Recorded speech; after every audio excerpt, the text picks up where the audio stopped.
ప్రభుత్వ మెడికల్ కాలేజీలను ప్రైవేటీకరణ కాకుండా ఎలా అడ్డుకుని తీరుతామని వైఎస్ఆర్ కాంగ్రెస్ పార్టీ చెప్తా ఉంది. దీనికి సంబంధించి ఉద్యమాన్ని మరింత ఉధృతం చేస్తామని కూడా చెప్తా ఉంది. ఇదే అంశంపై మనతో మాట్లాడేందుకు మాజీ ఆరోగ్య శాఖ మంత్రి విడుదల రజనీ ఉన్నారు. అలాంటి మనుషులు తెలుసుకుందాం.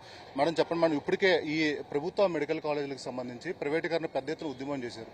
తర్వాత ఎలా వెళ్ళబోతున్నారు ముందుకు? మీరు చూశారు, చంద్రబాబు నాయుడు గారు ఎప్పుడైతే మెడికల్ కాలేజ్ ప్రైవేటీకరణ అని చెప్పేసి ఒక ఆలోచన చేశారో వైఎస్ఆర్ కాంగ్రెస్ పార్టీ పెద్ద ఎత్తున కూడా ప్రజా ఉద్యమం చేపట్టింది. దాంట్లో భాగంగా మా నాయకుడు జగన్మోహన్ రెడ్డి గారు 1,00,00,000 సంతకాల సేకరణ అని చెప్పి ఒక పిలుపునివ్వగానే రాష్ట్ర వ్యాప్తంగా కూడా ఎంత పెద్ద ఎత్తున కదలికి వచ్చింది. 175 నియోజకవర్గాల్లో రచ్చబండ అని చెప్పేసి 1,00,00,000 సంతకాల సేకరణ కార్యక్రమం ఏ విధంగా కూడా ప్రజలందరూ స్వచ్ఛందంగా వచ్చి చాలా ట్రాన్స్పరెంట్ గా చంద్రబాబు నాయుడు గారు చేస్తుంది తప్పని చెప్పేసి ఈ నిర్ణయాన్ని ఎంబటే వెనక్కి తీసుకోవాలి. ఇది ఈ గవర్నమెంట్ మెడికల్ కాలేజ్ ని గవర్నమెంట్ లోనే నడిపించాలి, ప్రైవేటైజేషన్ చెయ్యొద్దు అని చెప్పేసి వచ్చి మరి దాదాపు 1,04,00,000లకు పైగా కూడా సంతకాలు ప్రజలు స్వచ్ఛందంగా వచ్చి చేయడం జరిగింది. మరి అవన్నీ కూడా నియోజకవర్గాల నుంచి, జిల్లాల నుంచి ఈరోజు సెంట్రల్ ఆఫీస్ దగ్గరికి రావటము, అలాగే జగన్మోహన్ రెడ్డి గారు ఫ్లాగ్ ఆఫ్ చేసి ఇవన్నీ కూడా సాయంత్రం 4ంటికి గవర్నర్ గారికి కూడా ఈ విషయాలన్నీ కూడా చెప్పి మరి నిర్ణయం చంద్రబాబు నాయుడు గారు ఏదైతే తీసుకున్నారో దీన్ని వెనక్కి తీసుకోవాలి, ఇది మంచిది కాదు, ప్రజలు కూడా తప్పని చెప్పేసి ఇంత పెద్ద ఎత్తున కూడా యాక్సెప్టెన్స్ వచ్చింది. ప్రజల పక్షాన వైఎస్ఆర్ కాంగ్రెస్ పార్టీ పోరాడుతుందని తెలియజేయబోతున్నారు. అంటే ఈ పీపీపీ విధానంతో ప్రజలకు మంచి జరుగుతుందని కూటమి ప్రభుత్వం చెప్తుంది. ఏం మంచి జరుగుతుంది? నేను చంద్రబాబు నాయుడు గారిని అడుగుతా ఉన్నాను, ఈ ప్రభుత్వం ఏం చెప్పాలనుకుంటుంది? మీరు చూసినట్టయితే ఈ మెడికల్ కాలేజ్ ఒక్కొక్కటి సుమారు 500 కోట్లు కేటాయిస్తూ 17 government medical college Jaganmohan Reddy గారు తీసుకురావాలనుకున్నారు. 8,500 కోట్లు ఖర్చు చేస్తూ ఈ నిర్ణయం చేశారు. దీంట్లో మేము కొన్ని కట్టాము, ప్రారంభించాము. ఇప్పుడు కొన్ని ఇన్కంప్లీట్ గా ఉన్నాయి, కొన్ని దాదాపు కంప్లీట్ అయి ఉన్నాయి.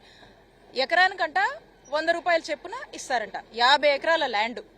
మళ్ళీ 2 సంవత్సరాలు ప్రైవేట్ వాళ్ళు దీన్ని నడుపుతారు. అది మళ్ళీ ప్రభుత్వమే వీటికి జీతాలు అవన్నీ కూడా చెల్లించాలంట.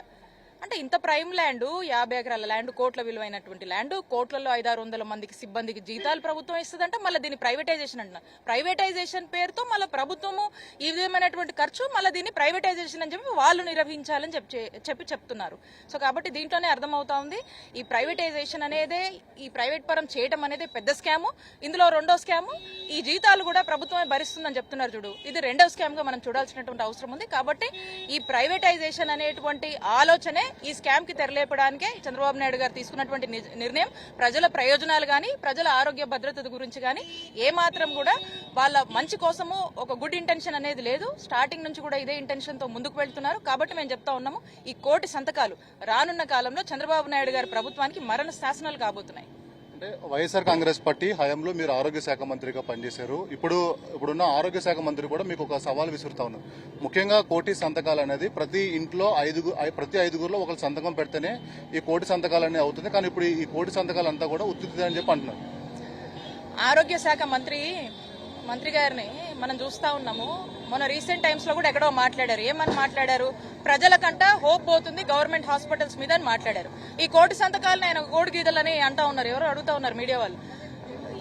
1,00,00,000 సంతకాలు కోడి గీతల్లా కనిపిస్తున్న అతనికి ఏమైనా అర్థమవుతుందా? ఇంత పెద్ద ఎత్తున ప్రైవేటైజేషన్ కి వ్యతిరేకత వస్తుంది. కనీసం ఆయన బాధ్యత తీసుకొని ప్రజలు తిరస్కరిస్తున్నారు, ఈ నిర్ణయాన్ని వెనక్కి తీసుకోవాలనేటువంటి నిర్ణయాలుగా నేను చేశారా? కనీసం ఈ కాలేజీలు ఎక్కడున్నాయి, ఎక్కడ కేటాయించారు, ఎక్కడెక్కడ ఎంతవరకు కంప్లీషన్ అయింది, ఎక్కడ ఇంకా కట్టాల్సినవి ఉన్నాయని రివ్యూ చేశారా? కనీసం వచ్చేప్పుడన్నా చూసారా? కాబట్టి కేవలం వైఎస్ఆర్ కాంగ్రెస్ పార్టీ చేసినటువంటి మంచిని ప్రజల్లోకి వెళ్లకుండా వైఎస్ఆర్ కాంగ్రెస్ పార్టీ పెద్ద ఎత్తున కూడా చేస్తున్నటువంటి ప్రజా ఉద్యమాన్ని ఏదో తిప్పికొట్టే దాంట్లో భాగంగా ఆయన ఏది పడితే అది మాట్లాడుతూ ఉన్నారు. నేను చెప్తా ఉన్నా మంత్రి గారికి కూడా, ఇవి 1,00,00,000 సంతకాలు మీరు అంటున్నటువంటి కోడి గీతలు కాదు. ఈ 1,00,00,000 సంతకాలు రేపు మీ ప్రభుత్వ తలరాతను మార్చబోయేటువంటి సంతకాలు అని చెప్పి తెలియజేసుకుంటున్నాను.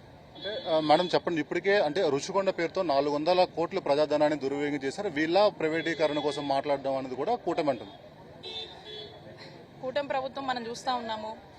జగన్మోహన్ రెడ్డి గారు చేసిన ప్రతి మంచికి కూడా ఒక పేరు పెట్టడము, ఇక వాళ్ళకు ఒక ఆలోచన ఉంటుంది. వాళ్ళ ఆలోచనకు అనుగుణంగా ప్రజలు కూడా అదే నమ్మాలని తిప్పేసి ఒక డైవర్షన్ పాలిటిక్స్ లో భాగంగా ఏదంటే అది మాట్లాడుతూ ఉన్నారు. కాబట్టి ప్రజలు చాలా తెలివైన వారు.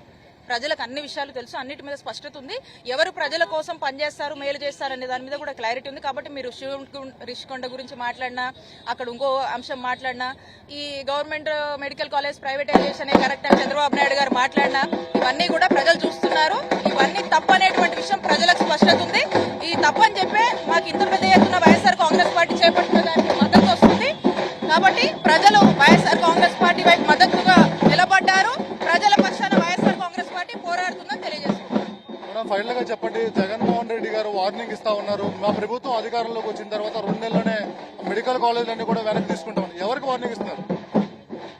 ఏమండి, వాళ్ళు చెప్తా ఉన్నారు ఇవి ప్రైవేటైజేషన్ చేయాలి, ఎవరో ప్రైవేట్ వాళ్ళకి ఇచ్చుకొని స్కామ్ చేయాలనే ఇంటెన్షన్ తో చంద్రబాబు నాయుడు గారు వెళ్తున్నారు. మేము ప్రజల పక్షానే ఈ ప్రజా ఉద్యమం చేపట్టాం. ప్రజలకు ఏది ఇష్టమో అది చేయాలి. ప్రజల మన్నలను దేనికి ఉన్నాయో ప్రజల ఎక్స్పెక్టేషన్స్ తగ్గట్టు పనిచేసినప్పుడే అది మంచి ప్రభుత్వం అవుతుంది. కాబట్టి రేపు మా వైఎస్ఆర్ కాంగ్రెస్ పార్టీ, మా జగనన్న ప్రభుత్వం అధికారంలోకి వచ్చాక ఖచ్చితంగా ఈ మెడికల్ కాలేజ్ ని మళ్ళీ గవర్నమెంట్ పరిధిలోనే తీసుకురావాలని చెప్పేది మా ప్రపోజల్. మేము చెప్తున్నాము, ఖచ్చితంగా మేము అధికారంలోకి వచ్చాక వీటిని రద్దు చేసి గవర్నమెంట్ లోనే మళ్ళీ కొనసాగిస్తాం. ఇది ప్రభుత్వ మెడికల్ కాలేజ్ ప్రైవేటీకరణకు వ్యతిరేకంగా పెద్ద ఎత్తున ఉద్యమం చేశాము. 1 కోటికి పైగా ప్రజలందరూ కూడా సంతకాలు చేశారంటేనే ప్రజల నుంచి ఎటువంటి మద్దతు వస్తుందనేది మనకి అర్థమవుతా ఉంది. దాంతోపాటు ఇప్పటికన్నా చంద్రబాబు వెనక్కి తీసుకోవాలి, పీపీపీ విధానాన్ని ఆపాలని మాజీ ఆరోగ్య శాఖ మంత్రి విడుదల రజని డిమాండ్ చేస్తున్నారు. ఒకవేళ అలా కాకుండా ముందుకెళ్తే మా ప్రభుత్వం అధికారంలోకి వచ్చిన 2 నెలల్లోనే వాళ్ళందరి దగ్గర నుంచి కూడా వెనక్కి తీసుకుంటామని మాజీ ఆరోగ్య శాఖ మంత్రి విడుదల రజని చెప్తా ఉన్నారు. కెమెరామెన్ కోటితో కలిసి వినయ్ ఎన్టీవీ పార్టీ కార్యాలయం నుంచి.